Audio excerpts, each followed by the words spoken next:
Hello everyone, आज हम पढ़ने वाले हैं क्लास 10 सिविक्स का चैप्टर नंबर फर्स्ट, जिसका नाम है पावर शेयरिंग। इस चैप्टर में हम पढ़ेंगे कि डेमोक्रेसी के अंदर पावर को कैसे डिवाइड किया जाता है, आखिर पावर शेयरिंग करना क्यों ज़रूरी है और अगर पावर शेयरिंग नहीं होगी तो क्या होगा।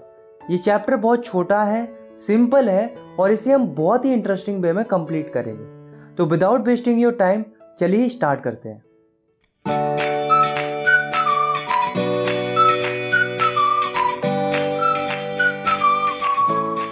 हमारे चैप्टर की शुरुआत होती है दो देशों की कहानी से, बेल्जियम और श्रीलंका से।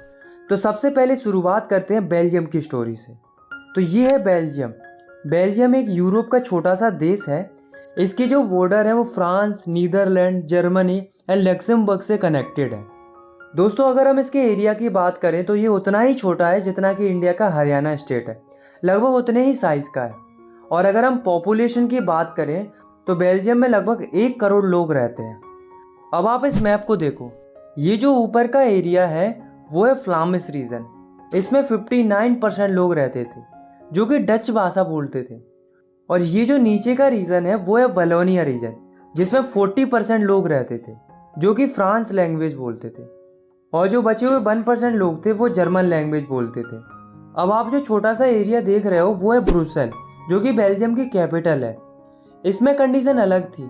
इसमें क्या था कि जो 80% लोग थे वो फ्रांस लैंग्वेज बोलते थे और जो 20% लोग थे वो डच लैंग्वेज बोलते थे। तो यहाँ से हमें क्या पता चला कि जो कंट्री थी उसमें मेजॉरिटी डच स्पीकिंग लोगों की ज़्यादा थी और जो कैपिटल थी उसमें मेजॉरिटी फ्रांस स्पीकिंग लोगों की ज़्यादा थी, मतलब उल्टा था।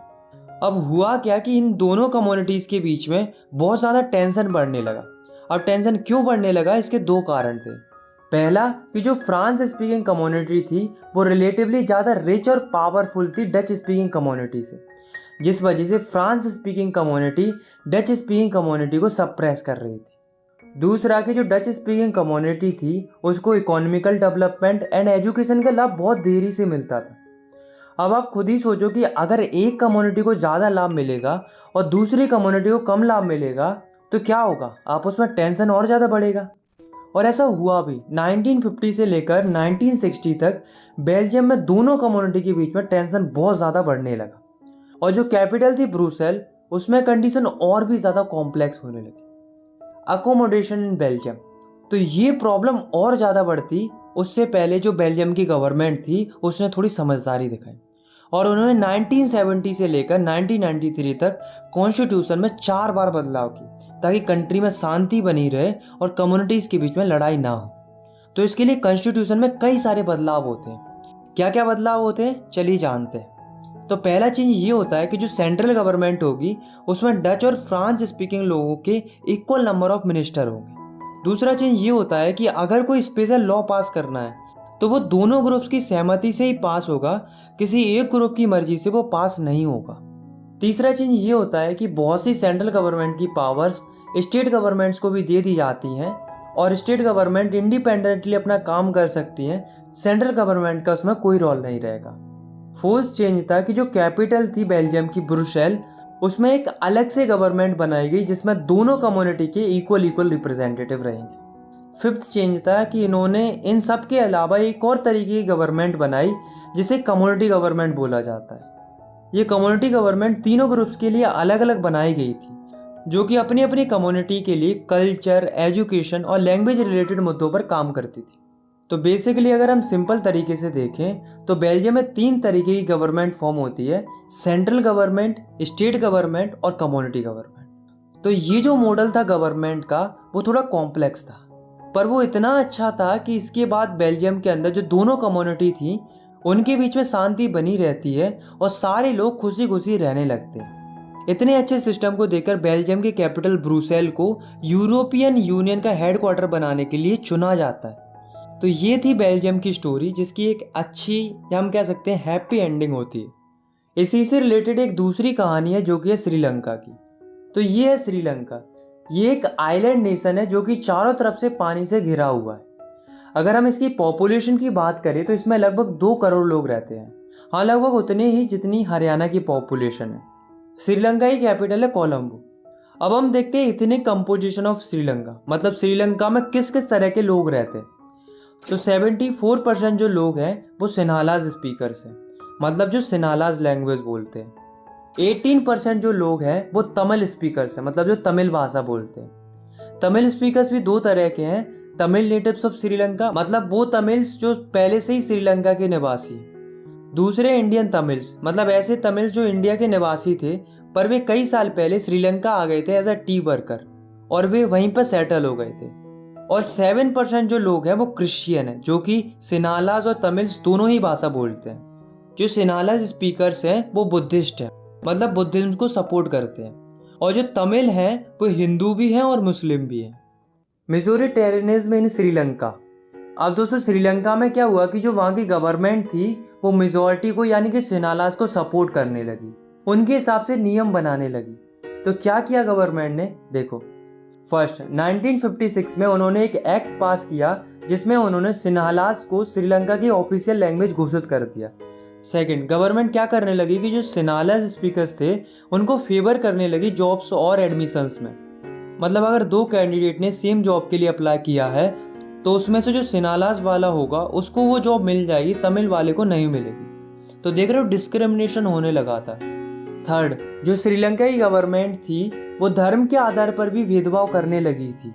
श्रीलंकन गवर्नमेंट ने ऐसे कई सारे नियम बना दिए थे जो बुद्धिज्म को सपोर्ट करते थे और बुद्धिज्म को बढ़ावा देते थे, बाकी रिलीजन्स को इग्नोर किया जा रहा था। तो ये तीनों पॉइंट्स को देखने के बाद हमें ये तो पता चल गया कि श्रीलंका में गवर्नमेंट सिन्हालाज को सपोर्ट कर रही थी, उनकी लैंग्वेज, कल्चर, रिलीजन सबको प्रमोट किया जा रहा था।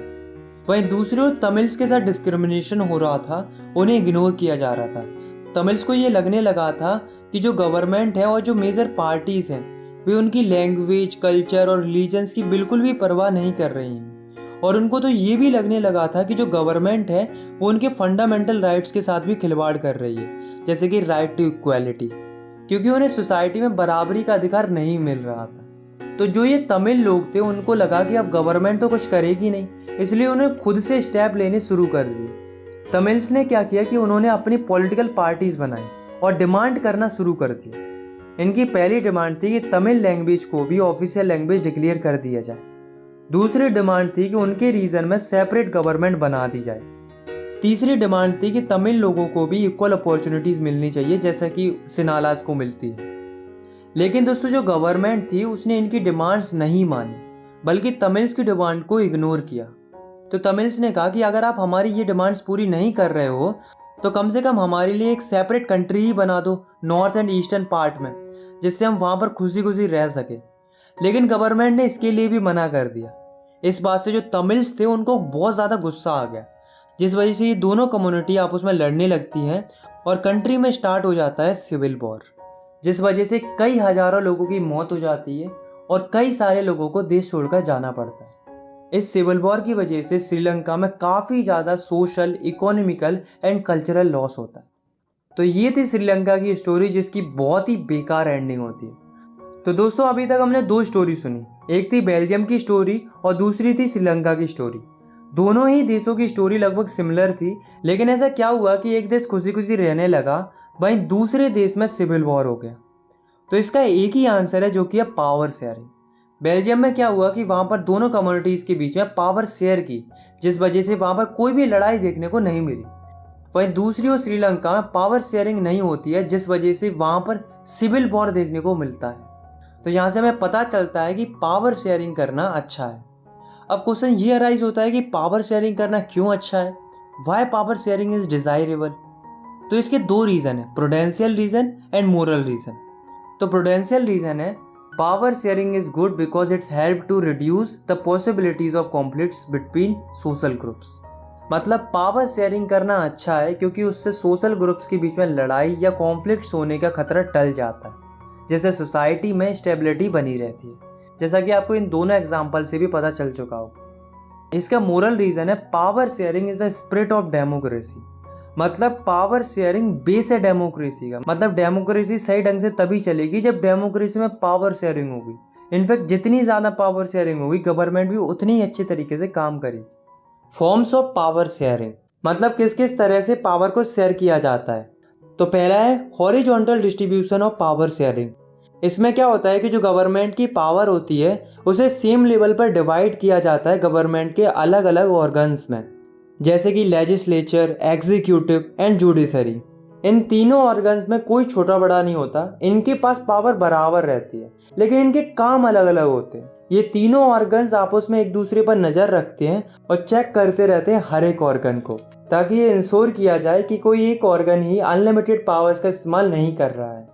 इसलिए इस सिस्टम को system of checks and balances भी बोला जाता है। नेक्स्ट है vertical distribution of power sharing. इसमें क्या होता है कि जो पावर होती है वो गवर्नमेंट के अलग अलग टीयर्स में डिवाइडेड होती है। जैसे कि सबसे ऊपर होती है सेंट्रल गवर्नमेंट, जो कि पूरे देश की गवर्नमेंट होती है। फिर उसके नीचे होती है स्टेट गवर्नमेंट, जो कि स्टेट लेवल की गवर्नमेंट होती है। फिर होती है लोकल गवर्नमेंट, जो कि लोकल लेवल पर होती है। इसमें क्या होता है कि जो सेंट्रल गवर्नमेंट होती है वो अपनी पावर स्टेट गवर्नमेंट के साथ शेयर करती है, और जो स्टेट गवर्नमेंट होती है वो अपनी पावर लोकल गवर्नमेंट के साथ शेयर करती है। मतलब अलग अलग लेवल्स पर पावर शेयरिंग होती है। क्योंकि ये पावर शेयरिंग वर्टिकल तरीके से होती है, इसलिए इसको vertical distribution of power sharing बोला जाता है, और इसको फेडरल गवर्नमेंट भी बोला जाता है। इसके बारे में हम डिटेल में नेक्स्ट चैप्टर में भी पढ़ेंगे।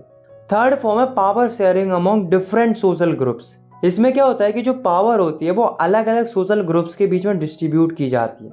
जैसे कि आपने बेल्जियम वाले केस में भी देखा था कि जो कम्युनिटी गवर्नमेंट जो फॉर्म होती है वहाँ पर, वो भी इसी का एग्जाम्पल थी।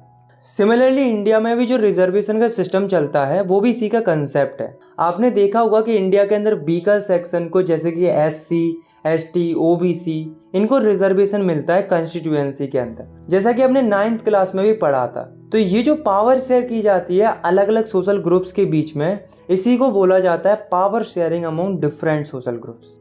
लास्ट है power sharing among different political parties and pressure groups. इसमें क्या होता है कि जो पावर होती है उसे अलग अलग पॉलिटिकल पार्टीज में, अलग अलग प्रेशर ग्रुप्स में शेयर किया जाता है। ये क्या करते हैं, ये गवर्नमेंट को प्रेशराइज करते हैं ताकि उनकी पॉलिसीज इंप्लीमेंट हो। इनफैक्ट इंडिया में भी आपको कई सारे ग्रुप्स देखने को मिलेंगे, जैसे कि ट्रेड यूनियन है, स्टूडेंट यूनियन है, बिजनेस यूनियन है। इनके अलावा अलग अलग इंटरेस्ट ग्रुप्स भी होते हैं। तो ये क्या करते हैं, ये गवर्नमेंट को प्रेशराइज करते हैं अपनी पॉलिसीज को इम्प्लीमेंट कराने के लिए और डिसीजन मेकिंग में। तो ये था हमारा लास्ट टॉपिक। आई होप आपको ये वीडियो पसंद आई होगी। अगर आपको ये वीडियो पसंद आई तो आप इस वीडियो को लाइक कर सकते हो, और चाहो तो आप इस चैनल को सब्सक्राइब भी कर सकते हो क्लास 10 की वीडियोस आगे देखने के लिए। बाकी मिलते हैं नेक्स्ट वीडियो में, तब तक के लिए टेक केयर, बाय बाय।